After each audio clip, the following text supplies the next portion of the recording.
welcome to Woodhouse Investigators. Today we aim to investigate the works of Emily Dickinson, made in her poem There's a Certain Slant of Light, in the hopes that this poem will become clearer and easier to understand.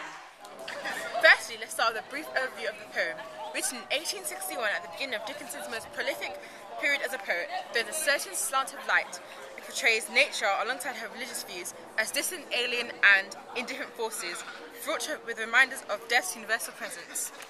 The meaning of this poem is ambiguous, as most of the meanings are in Dickinson poems, but the most prominent idea reflects Dickinson's crippling depression during this time, that the inevitable ambivalence towards God stems from when one is seemingly feeling isolated and alienated from the world, referring to her grieving loss of love from her life. Emily Dickinson was born in the 1830s during the American Renaissance period, the second of 3 children to respectable middle-class parents. She later described her father as domineering and her mother as emotionally distant. She is known for being much of a recluse, out of choice in her later life. Speculation exists that a tragic end to a love affair caused Dickinson's prodigious poetic output in the 1860s. The story goes on that Dickinson's heartbreak occurred after her possible lover, clergyman Charles Wordsworth, announced he was journeying to California alone.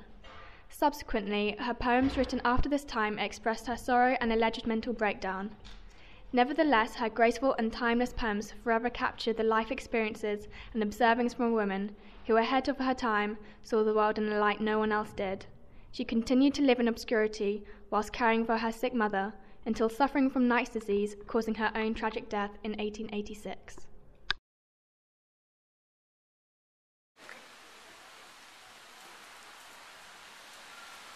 So Will, what are your views on the poem? Oh well, Emily Dickinson's choice of diction introduces the notion of escapism. Tis like the distance. It seems as if she's referring to another life that she could escape to. Ah, well that's really nice, thanks. Hey Rihanna, so what do you think of this poem? The poem is ambiguous and uses contradictory ideas such as heavenly hurt, as heaven is supposed to be a positive idea, yet hurt is oppressing and it's not a very positive view. Oh, thanks, that's really helpful. You're welcome. Hey Simon, can you give us some opinions on the poem, please? Well, my opinion is that she feels that there's always hope, and in this case that the light is the hope, so her feelings of loneliness can go away if she pursues this light. Oh, thanks, that's really insightful, thanks. No worries. Hi, welcome to this week's Expert On. Today we look at Emily Dickinson's poem There's a Certain Slant of Light. The following might seem a bit much, but try and concentrate. Firstly, let's cover techniques Dickinson uses and their effect on the reader. Often is the case of alternative rhyming in Dickinson's poems, distorting rhythms and disjointing meanings. This rhyming being especially present in poems with seemingly gloomy themes such as this one. But with her 4-line stanzas and consistent rhyming, there is a certain slant of light takes the form of a ballad, contrasting the gloomy theme and its content with the upbeat tone of the poem's rhythm, perhaps meaning how she perceives this content of death and the unknowing is with the unusually upbeat tone, indicating her lack of fear and innocent curiosity of the unknown, inviting the reader to feel the same. Emily Dickinson is known for her unconventional punctuation, mainly the constant dash ever present in all her poems. The random capitalization taking siege within a line. The dash creates a pause and adds a dramatic fetch to each poem. It gives the poem a conversational tone, as if in our heads we're hearing her take a pause before she continues in her sentence, making the poem seem extremely lifelike, and the ambiguous hidden meanings becoming a more noticeable to the reader.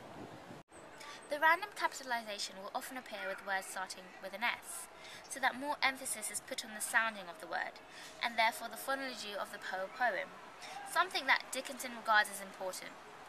Other words have random capitalization, as they are words which hold a great meaning within the context of the poem, and will usually give insight to what the real meaning is within the poem. Examples of random capitalization in the poem is slant, air, and death. Words we'll look more closely at when we look at imagery. The imagery of the poem is found within almost all of the words Dickinson has randomly capitalized. When grouping these words, we found a strange connection between them all.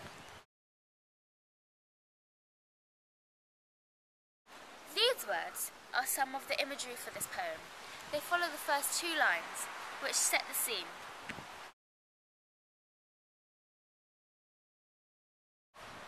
All of these words are things that are not tangible. We cannot touch them, as they are not physical objects.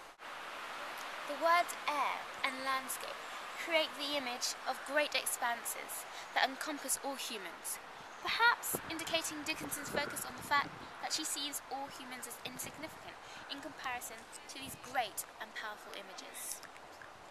But in the context of other imagery in the poem, such as shadow, death, and heavenly hurt, also makes the reader think of untangible things. Dickinson portrays the human as lost between all of these images, with no real footing on the ground.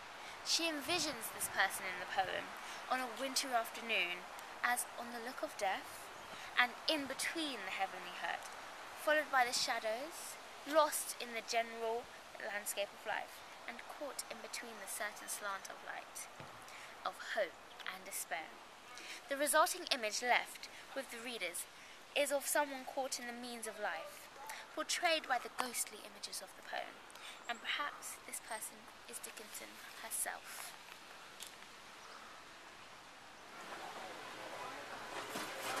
Emily Dickinson raises a lot of questions in her poems, and sometimes it can be quite hard for us to grasp exactly what she means.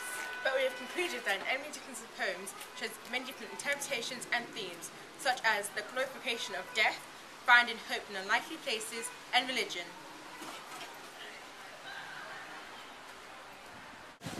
Emily Dickinson was known for her unconventional punctuation and her haunting imagery reflecting the views of people in the unknown. The upbeat tones contrasting with the often depressing content are her trademark of brilliantly clever poems at their finest. We hope this has helped you. Bye! Bye!